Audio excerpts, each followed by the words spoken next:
देखिए, अब यहाँ पे हम लोगों ने बहुत सारे इवेंट्स कवर कर लिए हैं। स्पेसिफिकली जो मुझे रिक्वायरमेंट थी कि इवेंट्स की, मैंने वो वाला पार्ट भी कवर कर लिया है। अब मैंने यहाँ पे 2 क्वेश्चंस, बेसिकली 2 फॉर्म्स क्रिएट करे हैं। इन 2 फॉर्म्स पे आपको अलग अलग तरीके की वैलिडेशन परफॉर्म करनी है बटन के क्लिक पे। अब सबसे पहला जो मेरा फॉर्म है उसका डिजाइन कुछ इस तरीके का होना चाहिए। गूगल, यहाँ पे मैंने सिंपली एक नेम लिखा है और एक साइन अप एप्लीकेशन मुझे बेसिकली क्रिएट करनी है। तो साइन अप लिख दिया, to continue to application. Simple messages हैं, लेबल प्रिंट करवाना है, पैराग्राफ प्रिंट करवाना है, it's up to your wish. अब यहाँ पे आपको सिंपली करना क्या है, यहाँ पे आपको first name, last name, 2 text fields है, यूजर नेम तीसरा टेक्स्ट फील्ड है, and password and confirm password are the 2 other text fields. अब यहाँ पे फर्स्ट नेम के अंदर और ऑफ कोर्स अल्फाबेट्स ही हमारे पास में आ सकते हैं, लास्ट नेम के अंदर हमारे पास में अल्फाबेट्स ही आ सकते हैं, यूजर नेम के अंदर अल्फाबेट्स भी हो सकते हैं और डिजिट्स भी हो सकते हैं। पासवर्ड और कंफर्म पासवर्ड के अंदर हमें मिनिमम 8 कैरेक्टर्स की रिक्वायरमेंट है और उन 8 कैरेक्टर्स के अंदर भी अल्फाबेट, डिजिट और एक ना एक स्पेशल सिंबल डेफिनेटली एग्जिस्ट करना चाहिए। अगर ये सारी चीजें, सारी वैलिडेशंस जो हैं, सब कुछ मीट हो रहा है जो हमने सिचुएशन सेट करी है, तो फिर रजिस्टर के क्लिक पे आपको यहाँ पे सर्वर पे डेटा सबमिट करना है। अब हाल फिलहाल हम लोगों ने यहाँ पे डेटाबेस कनेक्टिविटी नहीं पढ़ी है, तो आपको अगर इसको सबमिट टाइप का नहीं क्रिएट करना, आपको बटन टाइप का क्रिएट करना है तो आप वो भी क्रिएट कर सकते हो, बट सबमिट क्रिएट करोगे तो वो बेटर ऑप्शन रहेगा, क्योंकि सबमिट पे क्लिक करते ही पता चल जाएगा कि हाँ, हमारा जो डेटा है वो सर्वर पे जाके सेव हो गया। अब क्या क्या वैलिडेशंस आपको इंप्लीमेंट करनी है, मैंने उसके पॉइंट्स यहाँ पे मेंशन किए हैं। देखिए, जो फर्स्ट नेम है हमारा, वो मिनिमम एटलीस्ट 2 कैरेक्टर्स का तो होना ही चाहिए और स्पेस से नेम स्टार्ट नहीं हो सकता। अगर बिगनिंग में स्पेस आ रही है तो उसको रिमूव करके ही आपको चीजें चेक करनी है, पहली चीज। दूसरी चीज, लास्ट नेम जो है वो मिनिमम 3 कैरेक्टर्स का होना चाहिए। अगेन, स्पेस से स्टार्ट नहीं हो सकता, अगर स्पेस से स्टार्ट होता है तो उसको रिमूव करके फिर चेक करो कि 3 कैरेक्टर्स है या नहीं। जैसे कि मैंने कहा, यूजर नेम जो है अल्फाबेट्स और डिजिट्स दोनों कंटेन कर सकता है, और पासवर्ड जो है वो अल्फाबेट्स, डिजिट्स और स्पेशल कैरेक्टर्स को कंटेन करेगा। अब पासवर्ड और कंफर्म पासवर्ड आपस में एक दूसरे से मैच करने चाहिए। ये कुछ वैलिडेशन जो हैं वो आपको परफॉर्म करनी है। अब इसके अलावा एक और चीज, देखिए मैंने यहाँ पे लेबल्स क्रिएट नहीं करे हैं।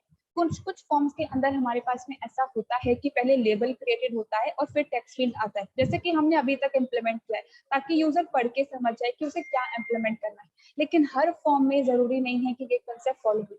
कुछ फॉर्म्स के अंदर क्या होता है कि जो टेक्स्ट फील्ड होती हैं, इनके अंदर ये ग्रेश कलर का टेक्स्ट आ रहा होता है, तो इस ग्रेश कलर के टेक्स्ट को डिस्प्ले करवाने के लिए हम काम में लेते हैं प्लेस होल्डर एट्रीब्यूट।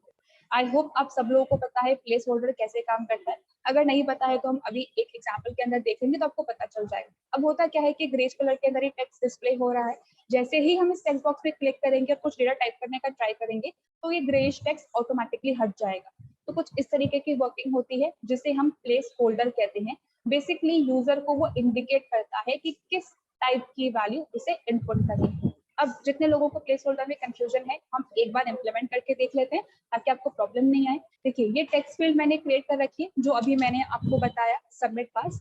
यहाँ पे मैं प्लेस होल्डर को काम में ले रही हूँ और इज इक्वल्स टू मैंने यहाँ पे मैसेज लिख दिया है, suppose enter your name.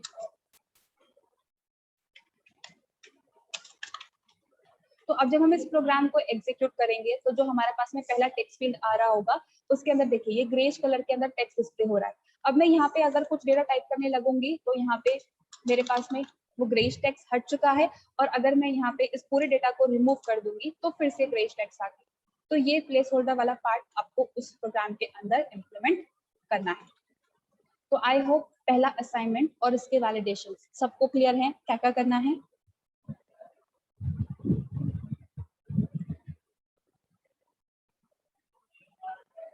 Alright, moving to the next question. Again आपको एक फॉर्म क्रिएट करना है, username, phone number, city, gender and hobbies. अब देखिए, पहला वाला जो हमने प्रोग्राम इम्प्लीमेंट किया है, मैंने वहां पे कहा है कि बटन के क्लिक पे आपको चेक करना है सारी चीजें सही हैं या नहीं। लेकिन अगर मुझे यूजर को रेस्ट्रिक्ट करना है कि फर्स्ट नेम के अंदर सिर्फ कैरेक्टर्स ही, मतलब अल्फाबेट्स ही आने चाहिए, तो वो हम यहाँ पे इस असाइनमेंट के अंदर इम्प्लीमेंट करेंगे। पहले वाले असाइनमेंट के अंदर अगर आपको रेस्ट्रिक्ट करना है यूजर के इनपुट को, it's up to your wish. अगर बटन के क्लिक पे करना है, it's up to your wish. लेकिन मैंने बटन के क्लिक पे वैलिडेशंस की हैं तो आप उसी तरीके से इम्प्लीमेंट करना। इस सेकंड वाले एग्जांपल के अंदर यहाँ पे अगर यूजर गलत डेटा इनपुट करता है तो हमें इसे डिस्कार्ड करके जाना है। तो अगर मैं यूजर नेम की बात करती हूँ, मतलब यूजर को अपना नाम इनपुट करना है। अब नाम के अंदर या तो हमारे पास में स्पेस आता है या फिर हमारे पास में अल्फाबेट्स आते हैं। अगर उसके अलावा यूजर कुछ टाइप करने का ट्राई करता है तो वो इनपुट कैंसिल हो जाना चाहिए, वो डिस्कार्ड हो जाना चाहिए। Same goes for the phone number. जो हमारा कॉन्टैक्ट होता है उसमें सिर्फ डिजिट्स आते हैं, तो अगर यूजर यहाँ पे कुछ और इनपुट करने का ट्राई करता है लाइक ABCD या @ तो वो डिस्कार्ड हो जाना चाहिए। तो की इवेंट्स में हमने ये वाला पार्ट कवर किया है, तो आई होप अच्छे से इंप्लीमेंट कर लेंगे आप। नेक्स्ट पार्ट है हमारे पास में सिटी। एक लिस्ट आपको क्रिएट करनी है। यहाँ पे राजस्थान की सिटीज आप कंसिडर कर लेना, like Ajmer, Jaipur, Jodhpur, Udaipur, 4 to 5 cities. तो यहाँ पे यूजर जो भी सिटी सेलेक्ट करेगा वो हमें यहाँ पे यूज करना है। अब gender, male and female 2 genders मैंने यहाँ पे क्रिएट करे हैं। बाय डिफॉल्ट किसी को भी सेलेक्ट नहीं करवाना है, लेकिन यहाँ पे जब हम इस फॉर्म को सबमिट करेंगे तो एक ना एक रेडियो बटन सिलेक्टेड होना चाहिए। अगर रेडियो बटन सिलेक्टेड नहीं है कोई सा भी, तो फिर एरर मैसेज आना चाहिए दैट रेडियो बटन या gender is not selected. Next same goes for the hobbies as well. अब यहाँ पे मैंने hobby 1, hobby 2, hobby 3 and hobby 4 लिखा है। आप यहाँ पे म्यूजिक, डांस, पेंटिंग या कैलीग्राफी अपनी मर्जी से कोई 4 हॉबीज प्लेस कर देना। अब इन चारों में से कम यूजर को 2 हॉबीज सिलेक्ट करनी ही। अगर उसने 2 नहीं सिर्फ एक ही हॉबी सिलेक्ट करी है तो error message, you have to select 2 hobbies. तो मिनिमम 2 हॉबीज होनी चाहिए, मैक्सिमम 3 भी हो सकता है या 4 भी हो सकता है। और सबमिट बटन के क्लिक पे सारा डेटा सर्वर के पास जाके सबमिट हो जाना चाहिए। अब जो मैंने कहा वो तो आपको इम्प्लीमेंट करना ही है, लेकिन उसके अलावा भी 1-2 वैलिडेशन और है, मैंने यहाँ पे मेंशन किए हैं। जैसे कि मैंने कहा अल्फाबेट्स और स्पेस यूजर नेम के अंदर और डिजिट्स फोन नंबर के अंदर। कॉम्बो बॉक्स जो है, मतलब जो लिस्ट हमने क्रिएट करा है उसके अंदर Ajmer by default selected city होना चाहिए। अब बाय डिफॉल्ट तभी हो सकता है जब वो 0 इंडेक्स पे प्रेजेंट हो, तो आपको उसी तरीके का स्ट्रक्चर क्रिएट करना है। कम से कम 2 हॉबी सिलेक्ट होनी चाहिए, जेंडर भी सिलेक्ट होना चाहिए। यूजर नेम के अंदर मिनिमम 2 वर्ड्स होने चाहिए। अगर हम अपना नेम इनपुट कर रहे हैं तो फर्स्ट नेम और लास्ट नेम दोनों चीजें आती हैं, तो 2 वर्ड्स होने चाहिए। अगर सिर्फ एक वर्ड इनपुट किया है तो यूजर के पास में एरर आएगा, नेम इज नॉट कंप्लीट या एंटर योर फुल नेम। उसके बाद जो हमारा नेम है, क्योंकि वो 2 वर्ड्स का है, तो हर एक वर्ड का पहला कैरेक्टर और letter should be in capital या अपर केस, बाकी सारे स्मॉल होने चाहिए। नेक्स्ट हमारे पास में है फोन नंबर। फोन नंबर की जो लेंथ है वो एग्जैक्ट 10 डिजिट्स होनी चाहिए, ना वो 9 हो सकता है और ना वो 11 हो सकता है। तो ये कुछ वैलिडेशंस आपको परफॉर्म करने हैं सबमिट बटन के क्लिक पे, और यूजर नेम और फोन नंबर के साथ में तो की इवेंट काम करेगा। So these are the 2 assignments. अब किसी को भी किसी भी क्वेश्चन में कुछ confusion?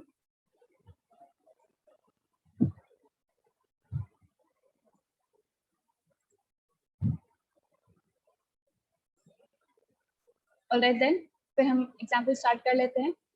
Okay, as I was saying, next जो हमारा एग्जांपल है वो है डबल क्लिक का। देखिए, जब भी हमने यहाँ पे वर्किंग इम्प्लीमेंट करी है अभी तक के सारे एग्जांपल्स में, हमने हमेशा ऑन क्लिक को काम में लिया है। ऑन क्लिक मतलब माउस के लेफ्ट बटन पे जब एक बार क्लिक करते हैं तब कुछ वर्किंग इम्प्लीमेंट करवाना। अब यहाँ पे क्लिक तो हम माउस के लेफ्ट बटन को ही कर रहे हैं, पर सिंगल टाइम्स नहीं, 2 बार, तो वो कहलाता है डबल क्लिक। अब डबल क्लिक के लिए जो हमारे पास में यहाँ पे इवेंट अवेलेबल है वो कहलाता है ऑन DBL क्लिक। अब जो भी आपको यहाँ पे फंक्शन एग्जीक्यूट करवाना है वो आप इस इवेंट के साथ में करवा सकते हो। मैंने जो वर्किंग इम्प्लीमेंट करवाई है बहुत ही सिंपल सी है। एक इमेज को मैंने क्रिएट किया है और उस इमेज के डबल क्लिक होने पर वो इमेज जो है वो नई विंडो के अंदर जाके ओपन हो जानी चाहिए। बहुत ही सिंपल सी वर्किंग है। इमेज को कैसे फिट करते हैं ये हमने बहुत सारे एग्जाम्पल्स में देखा, और विंडो को कैसे ओपन करते हैं ये वाला पार्ट भी हमने बहुत बार कवर कर लिया। डिफरेंस है तो सिर्फ इवेंट का।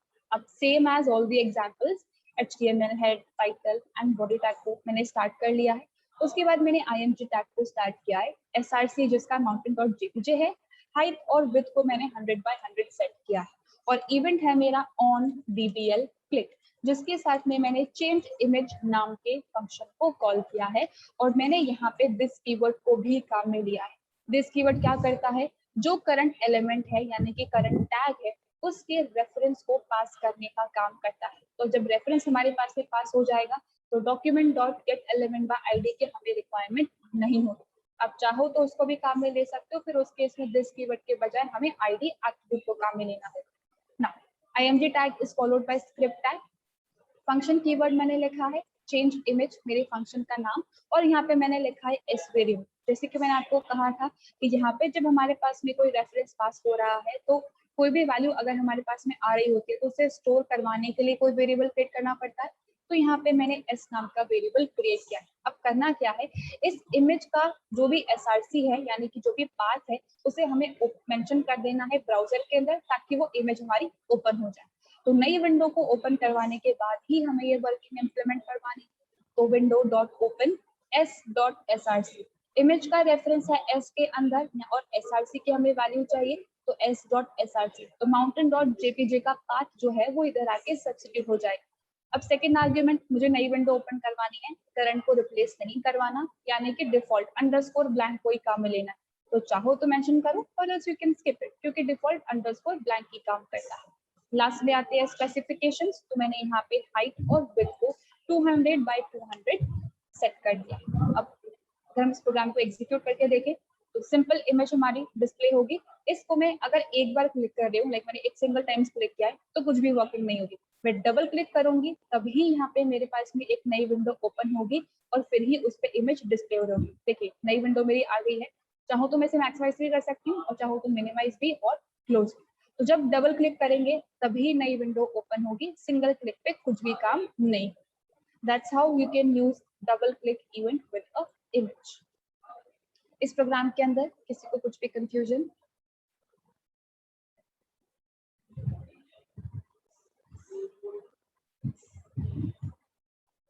Alright then, moving on to the next example, जो भी हमारा डबल क्लिक का ही है।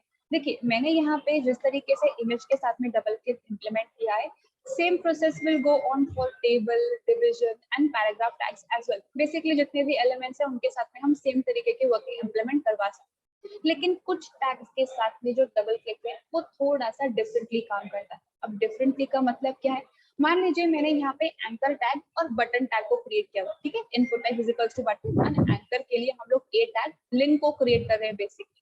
अब यहाँ पर जो मेरा प्रोग्राम है वो मैंने लिंक को यूज करके इम्प्लीमेंट किया है। तो पहले हम इसका एग्जीक्यूशन देख लेते हैं, फिर मैं जो आपको बता रही हूँ आप इजिली समझ जाओ। देखिए मैंने यहाँ पे दो लिंक को क्रिएट किया है, एक है फ्लावर और एक है जिम।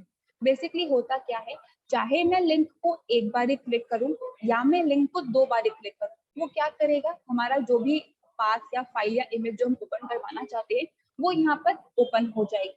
अब मैं ये कह रही हूँ कि मुझे सिर्फ डबल क्लिक पे ही काम करवाना है, सिंगल क्लिक पे काम नहीं करवाना है।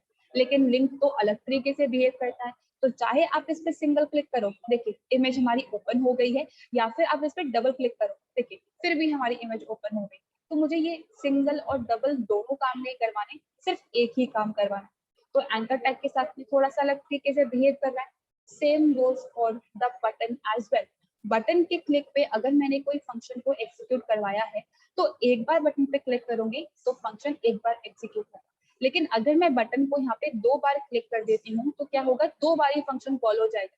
ऐसा नहीं करवाना, डबल क्लिक पे मुझे वर्किंग इंप्लीमेंट करवानी। तो हमें क्या करना पड़ेगा, जो सिंगल क्लिक यूजर ने इनपुट किया है उस सिंगल क्लिक को हमें कैंसिल करना पड़ेगा, ब्लॉक करना पड़ेगा, तभी डबल क्लिक काम करेगा। अब ऐसा हो सकता है कि सिंगल क्लिक पे आपने कुछ और काम करवाया हो और डबल क्लिक पे आपने कुछ और काम करवाया हो, तो that is a different case. लेकिन अगर दोनों में से किसी एक को ही इम्प्लीमेंट करना है एंकर और बटन के साथ में, तो फिर सिचुएशन जो है वो थोड़ी सी चेंज हो जाती है, क्योंकि चाहे हम सिंगल क्लिक करें या डबल क्लिक करें, बटन और एंकर टैग अलग तरीके से बिहेव करते हैं, वो दोनों केसेस में काम करते हैं। तो अब ऐसा नहीं चाहिए, तो उसके लिए क्या करना पड़ेगा, वही मेरा नेक्स्ट एग्जाम्पल। अब same as all the examples, HTML head, title, body tag को मैंने स्टार्ट कर लिया है और उसके बाद मैंने यहाँ पे दो एंकर टैग क्रिएट करे। अब यहाँ पे एंकर टैग यानी कि मैं जो लिंक क्रिएट कर रही हूँ उसमें क्या टेक्स्ट डिस्प्ले होगा, ये तो हम opening and closing anchor tag के बीच में स्पेसिफाई करते हैं। तो मैंने यहाँ पे लिख दिया फ्लावर। अब इस एंकर टैग यानी कि लिंक के क्लिक पर हमें क्या ओपन करवाना है वो हम मेंशन करते हैं href एट्रीब्यूट के साथ में। तो मैंने यहाँ पे लिखा है flower.jpg। तो जब इस लिंक पे क्लिक करेंगे तो flower.jpg इमेज जो है वो हमारी ओपन हो जाएगी, followed by br tag. Next मैंने यहाँ पे फिर से एक और एंकर टैग क्रिएट किया है जिसका हाइपर रेफरेंस मैंने लिखा है www.gmail.com। अब जब हम विंडो डॉट ओपन के साथ में जीमेल का लॉगिन पेज ओपन करवा रहे थे, तब मैंने आपको कहा था कि अगर हम यहाँ पे वेब एड्रेसेस को मेंशन कर रहे हैं तो डायरेक्टली कभी भी www.gmail.com नहीं लिखना है, वरना क्या होगा, हमारे पास में एरर आ जाएगी, that is your page not found. तो वो एरर नहीं आए उसके लिए हमें यहाँ पे प्रोटोकॉल के साथ में वेब एड्रेस को मेंशन करना पड़ता है। अब ऐसा क्यों है, क्योंकि जब हम यहाँ पे वेब पेज को एक्सेस कर रहे हैं, जीमेल का अपना एक पेज है, राइट, अगर हम उस वेब पेज को एक्सेस कर रहे हैं तो डायरेक्टली कभी भी एक्सेस नहीं हो सकता, हम एज अ क्लाइंट सर्वर से रिक्वेस्ट करते हैं और वो हमें फिर उसका आउटपुट रिटर्न करता है। तो यहाँ पे जो सर्वर और क्लाइंट के बीच में कम्युनिकेशन हो रहा है वो सिक्योर रहे, उसके लिए हम इन प्रोटोकॉल्स को मेंशन करते हैं। ये प्रोटोकॉल्स जब आप थ्योरेटिकल पार्ट कवर करेंगे उसमें सारी चीजें आएंगी। तो जो भी वेब एड्रेस आपको ओपन करवाना है, जो भी वेब पेज आपको ओपन करवाना है, मेक श्योर कि आप उसके साथ में एक स्पेसिफिक प्रोटोकॉल मेंशन करें, वरना फिर आपके पास में एरर आएगी, that is web page not found. अब मुझे इस एंकर टैग के क्लिक पे क्या करवाना है, कुछ भी नहीं, जब मैं इस पे डबल क्लिक करूंगी तब मुझे वर्किंग इम्प्लीमेंट करवानी। तो अगर मुझे किसी भी इवेंट को मैंने अकर किया है और उस इवेंट के अकरेंस को मुझे कैंसिल करवाना है, यूजर के इनपुट को मुझे कैंसिल करवाना है, तो हम क्या कर देते हैं, उस इवेंट को डिसेबल करने का एक स्टेटमेंट लिखते हैं। तो मैंने सिंपली यहाँ पे लिखा है on click is equals to return false. तो जब भी यूजर एक बार इस लिंक पे क्लिक करेगा तो रिटर्न फॉल्स की वजह से क्या होगा, उसके क्लिक ऑन उसका जो इनपुट है उसको कैंसिल कर दिया जाएगा, उसे ब्लॉक कर दिया जाएगा। अब जब इनपुट कैंसिल हो चुका है मतलब लिंक ओपन नहीं होगा। तो अब कभी भी सिंगल क्लिक को अगर हमें डिसेबल करवाना है तो हम हमेशा रिटर्न फॉल्स ही मेंशन करेंगे। ये वाला पार्ट हमने और भी एक दो एग्जांपल्स में पहले कवर किया है, लेकिन डबल क्लिक के साथ में कभी कभी काम में आ जाता है। अब मुझे क्या करवाना है, डबल क्लिक पे जो ये वेब पेज है मुझे इसे ओपन करवाना है। तो on DBL click is equals to window dot location is equals to this dot href। नई विंडो जो मेरी ओपन हो रही है उस विंडो का जो हमारे पास में एड्रेस बार होता है, अगर हमें उस एड्रेस बार पे कोई नई वैल्यू सेट करनी होती है तो हम विंडो ऑब्जेक्ट की लोकेशन प्रॉपर्टी को काम में लेते हैं। ये लोकेशन प्रॉपर्टी हमने स्विच केस के एग्जांपल के साथ में कवर करी थी, तो सेम वही प्रॉपर्टी। अब मुझे करना क्या है, जो एचआरई है, जो ये पाथ मैंने यहाँ पे मेंशन किया है, मुझे इसे ओपन करवाना है। तो हम क्या कर रहे हैं, इसी स्टेटमेंट के अंदर इसी एंकर टैग को एक्सेस करने का ट्राई कर रहे हैं। तो सिंपली मैंने लिख दिया है दिस डॉट href। तो करंट एलिमेंट में href एट्रीब्यूट की जो भी वैल्यू होगी वो इधर आके सब्स्टिट्यूट हो जाएगी। तो डबल क्लिक पे हमारा जीमेल वाला जो पेज है वो ओपन हो जाएगा और सिंगल क्लिक पे कुछ भी काम नहीं होगा। तो अब हम इसका एग्जीक्यूशन अगर बार देखें, पेज को मैं रिफ्रेश कर लिया है, फ्लावर पे मैं एक बार क्लिक कर रही हूँ, इमेज ओपन हो गई है। अब यहाँ पे क्योंकि हमारे पास में ये लिंक है, नई विंडो नहीं है, इसलिए हमारे पास में यहाँ पे बैक जाने का ऑप्शन होता है। तो मैंने यहाँ पे बैक बटन प्रेस किया है, फिर से हमारे मेन डॉक्यूमेंट पे आ गए। फ्लावर पे मैं डबल क्लिक कर रही हूँ तो देखिए तो भी मेरी इमेज ओपन हो रही। तो किसी एक इवेंट पे काम करवाना है तो आप वो यहाँ पे कर सकते हो। मान लीजिए आपको डबल क्लिक को डिसेबल करना है तो आप उसके आगे भी रिटर्न फॉल्स लिख सकते हो। तो out of the any two events if you want to disable, बस रिटर्न फॉल्स को काम में लेना है। तो मैंने जीमेल के साथ में काम में लिया, मैं सिंगल क्लिक कर रही हूँ, देखिए यहाँ पे कलर चेंज हो रहा है तो पता पड़ रहा है कि हम इस पे क्लिक करें, लेकिन ये ओपन नहीं हुआ। जैसे ही मैं डबल क्लिक करूंगी वैसे ही यहाँ पे मेरे पास में देखिए जो पेज है उसकी लोडिंग स्टार्ट हो गई है और जो जीमेल वाला पेज है मेरा वो ओपन हो जाएगा। देखिए यहाँ पे मेरे पास में ये जीमेल वाला जो पेज है वो ओपन हो गया है। अब यहाँ पे क्योंकि मैंने अकाउंट ओपन कर रखा है तो मेरा इनबॉक्स यहाँ पे शो हो रहा है। तो कुछ इस तरीके से आप यहाँ पे वर्किंग इम्प्लीमेंट कर सकते हो, चाहे आपको ऑन क्लिक को डिसेबल करना हो या डबल क्लिक को डिसेबल करना हो, दोनों में से हम कुछ भी वर्किंग इम्प्लीमेंट कर सकते हैं। अब इस वाले एग्जाम्पल में किसी को कुछ भी कंफ्यूजन?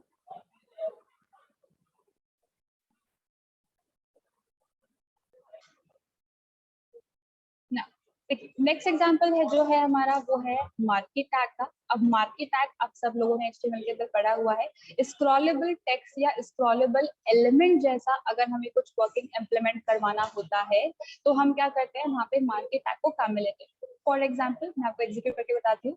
मैंने यहाँ पे इमेज को यूज करके वर्किंग इम्प्लीमेंट करवाई है, आप सेम वर्किंग टेक्स्ट को यूज करके भी करवा सकते हैं। जब भी हमें ये स्क्रॉलेबल एलिमेंट चाहिए होता है, लेफ्ट टू राइट मूव करवाना है, अप टू डाउन मूव करवाना है, या हमें और किसी डायरेक्शन से मूव करवाना है, तो वहां पे हमें मार्केट टैग को क्रिएट करने का ऑप्शन होता है। एक तरीका था मैंने कोऑर्डिनेट सेट करके आपको बताया, दूसरा तरीका हमारे पास में मार्केट टैग। अब यहाँ पे जो हमारे पास में मार्केट टैग आ रहा है, मुझे इसकी स्टार्ट और स्टॉप, मतलब मैं मार्केट को चाहूँ तो बीच में स्टॉप कर सकती हूँ, चाहूँ तो स्टार्ट भी कर सकती हूँ। तो यहाँ पे हमारे पास में दो बटन क्रिएटेड है। जैसे ही स्टॉप बटन पे क्लिक करूंगी, देखिए मार्केट का जो ये मूवमेंट है वो रुक गया है। अब जैसे ही स्टार्ट बटन पे क्लिक करूंगी, वापस रिज्यूम हो गया है। फिर से स्टॉप किया तो रुक गया, फिर से स्टार्ट किया तो ये फिर से मूव करने लग गया। तो यहाँ पे मार्केट के साथ में हमारे पास में कुछ प्रीडिफाइंड फंक्शंस अवेलेबल है। वो कैसे काम करते हैं इस एग्जांपल में देख रहे हैं। सबसे पहले मैंने मार्केट टैग को स्टार्ट किया है। अब क्योंकि इस टैग को मैं एक्सेस कर रही हूँ तो मुझे आईडी स्पेसिफाई करनी है M1। दो इमेज मैंने क्रिएट करी है, imgsrc mountain.jpg, c.jpg। हाइट और विड्थ मैंने 100x100 सेट किया है। और इसके बाद मैंने दो बटन क्रिएट करे हैं, input type is equals to button. एक की वैल्यू स्टार्ट है, दूसरे की वैल्यू स्टॉप। स्टार्ट बटन के क्लिक पर मैंने स्टार्ट स्क्रॉल नाम के मेथड को कॉल करवाया है, और यहाँ पे मैंने स्टॉप बटन के क्लिक पे स्टॉप स्क्रॉल नाम के मेथड को कॉल करवाया है। तो हम चलते हमारे मेथड्स की तरफ। अब जब हम यहाँ पे स्टार्ट स्क्रॉल पे क्लिक कर रहे हैं, मतलब सॉरी हम स्टार्ट बटन पे क्लिक कर रहे हैं, तो स्टार्ट स्क्रॉल हमारा मेथड कॉल होता है। इसकी वर्किंग क्या है, जो हमारा मार्की है रुका हुआ है, पॉज स्टेट में है, उसके मूवमेंट को दोबारा से रिज्यूम कर। तो सिंपली क्या करना पड़ेगा, मार्की को एक्सेस करना पड़ेगा document dot gate element by ID M1, और इसके साथ में हमें काम में लेना है डॉट स्टार्ट मेथड। एक प्री डिफाइंड मेथड है जो मार्की के मूवमेंट को रिज्यूम करने का काम करता है। तो जैसे ही स्टार्ट बटन पे क्लिक करेंगे, वापस उसका मूवमेंट जो है वो स्टार्ट हो जाएगा। Same goes for the stop scroll method. अगर हमें मार्केट के मूवमेंट को रोकना है तो document dot gate element by ID M1, जो मार्केट की आईडी है, डॉट स्टॉप। तो यहाँ पे मार्केट का जो मूवमेंट है वो रुक जाएगा, वो हॉल्ट स्टेट में आ जाएगा। तो प्री डिफाइंड मेथड्स है जो हम मार्केट के साथ में काम में ले सकते हैं। अगर यहाँ पे हम इन मेथड्स को काम में नहीं ले तो होगा क्या कि मार्केट कंटिन्यूस चलता रहेगा। कंटिन्यूस नहीं चलवाना, एक पॉइंट पे आके रोकना है, तो हम यहाँ पे इन इवेंट्स को काम में ले सकते हैं। अब जो सेम वर्किंग मैंने बटन के साथ में करवाई है, अगर आप चाहो तो माउस इवेंट के साथ में भी करवा सकते हैं। जैसे कि मैंने ये नेक्स्ट 4 स्टेटमेंट्स में लिखा है। मार्केट क्रिएट किया है जिसका आईडी M2 है। दो इमेज क्रिएट करी है, ताज एंड सी, हाइट और विड्थ इनका भी 100x100 ही। अब सिंपली करवाना क्या है, मार्केट पे अगर मैं कर्सर को प्लेस कर दूं तो वो रुक जाना चाहिए, कर्सर हटा दूं तो वापस चल जाना चाहिए। तो on mouse over is equals to this dot stop. जैसे ही मार्की पे कर्सर प्लेस करेंगे वैसे ही क्या होगा, दिस डॉट स्टॉप मतलब मार्की का एग्जीक्यूशन होल्ड स्टेट में आ जाएगा। ऑन माउस आउट मतलब जैसे ही हम कर्सर को हटाएंगे वैसे ही मार्की का जो एग्जीक्यूशन है वो दोबारा से रिज्यूम हो जाएगा। तो आप यहाँ पे किसी भी इवेंट के साथ में वर्किंग इम्प्लीमेंट करवा सकते हो, चाहे वो माउस इवेंट हो या हमारे पास में बस बटन के साथ में हो। बस हमें यहाँ पे ध्यान रखना है कि किस तरीके की वर्किंग हमें इम्प्लीमेंट करवानी है। प्रोग्राम तो मेरा एग्जीक्यूटेड है, एक बार इसको रिफ्रेश कर लेते हैं। तो देखिए दोनों मार्कीज यहाँ पे मेरे पास में काम कर रहे हैं। मैंने यहाँ पे बटन पे क्लिक किया, स्टॉप, ये रुक गया। इस पे क्या था, माउस ओवर, जैसे ही कर्सर प्लेस करूंगी रुक चुका, जैसे ही कर्सर हटाऊंगी वापस चलने लगा है। जैसे ही कर्सर प्लेस किया वापस से रुक गया, जैसे कर्सर हटाया वापस से मूव करने लग गया। अब यहाँ पे स्टार्ट बटन पे क्लिक किया तो देखिए ये फिर से चलने लग गया। तो यहाँ पे अब चाहो तो on mouse over, on mouse move, on mouse out या फिर बटन के क्लिक, दोनों पे काम करवा सकते हो स्टार्ट और स्टॉप को यूज कर। So that was example related to marquee. अब इस एग्जाम्पल में किसी को कुछ कंफ्यूजन?